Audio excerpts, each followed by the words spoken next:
Shalom Bapak Ibu Saudara yang terkasih di dalam Tuhan. Kembali hadir bersama Bapak Ibu Saudara dalam Renungan Harian Kelasi Semarang Timur. Bapak Ibu Saudara yang terkasih, kiranya hari ini kita semua merasakan sukacita. Meskipun barangkali di antara kita ada yang sedang dalam pergumulan, namun kiranya sukacita itu senantiasa melingkupi kita semua. Amin. Bapak Ibu Saudara, saat ini Tuhan memberi kita firman sebagai dasar dalam kita melangkah di dalam kehidupan ini. Sebelum kita menerima firman Tuhan, mari kita berdoa. Kita mohon agar kita dapat dimampukan untuk melakukan firman Tuhan sesuai dengan kehendak Tuhan. Mari berdoa.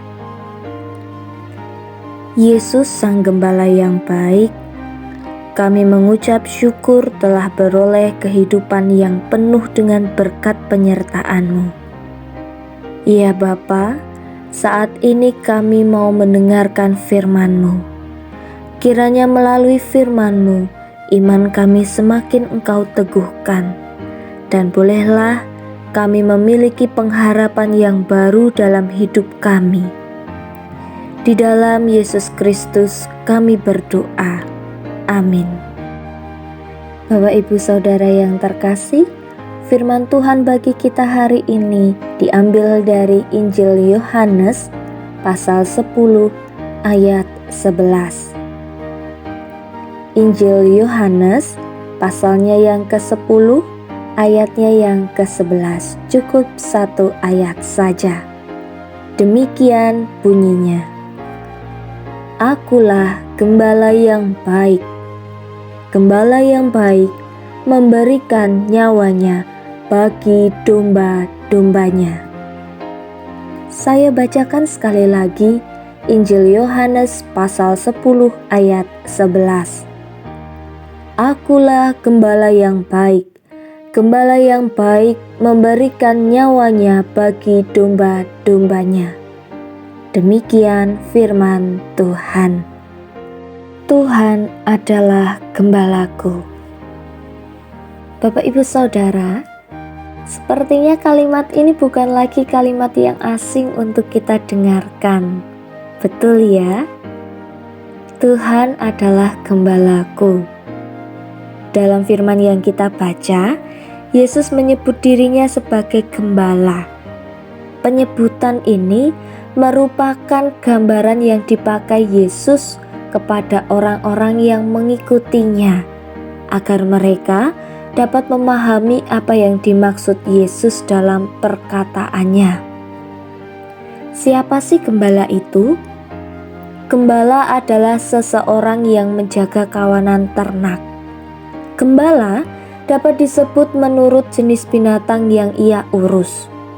Disebut sebagai gembala sapi bila ia menjaga kawanan sapi.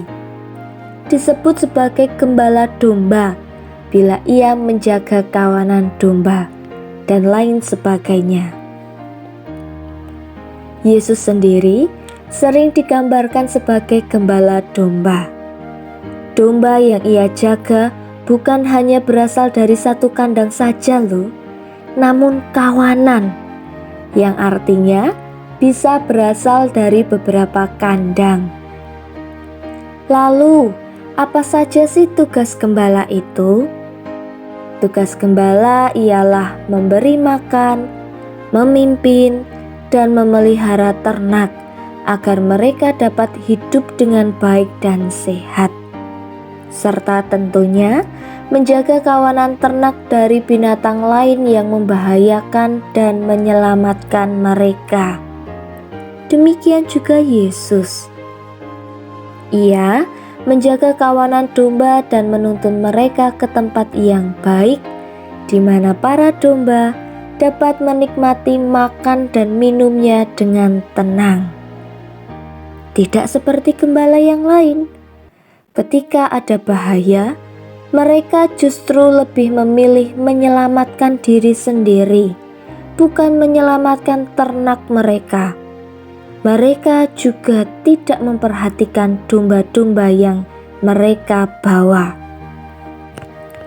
Sayangnya, sebagai domba, seringkali kita justru lebih memilih mendengarkan gembala yang lain. Bahkan kita lebih memilih mengikuti mereka. Akhirnya, kita pun ada dalam hidup yang tidak baik. Padahal, Yesus Sang Gembala yang baik senantiasa menuntun kita menuju padang berumput hijau dan air yang tenang. Ia menyediakan segala kebutuhan kita, bahkan Ia menjawab setiap pergumulan yang kita miliki. Bapak, Ibu, Saudara, saat mengalami pergumulan, mari kita datang kepada Yesus. Kita tidak perlu mencari solusi yang lain, mencari gembala yang lain, seperti perdukunan, narkotika, dan lain sebagainya. Cukup cari Tuhan saja. Bukankah kita sudah tahu bahwa Tuhan hanya sejauh doa? Jadi, mari kita berdoa. Dalam doa, kita utarakan seluruh pergumulan dan keinginan kita. Dengarkan panggilannya dan ikuti tuntunannya, sebab Yesus Sang Gembala akan menolong kita. Bapak, Ibu, Saudara yang terkasih, Gembala yang baik bersuling nan merdu, menuntun kita pada padang yang berumput hijau dan air yang tenang. Amin.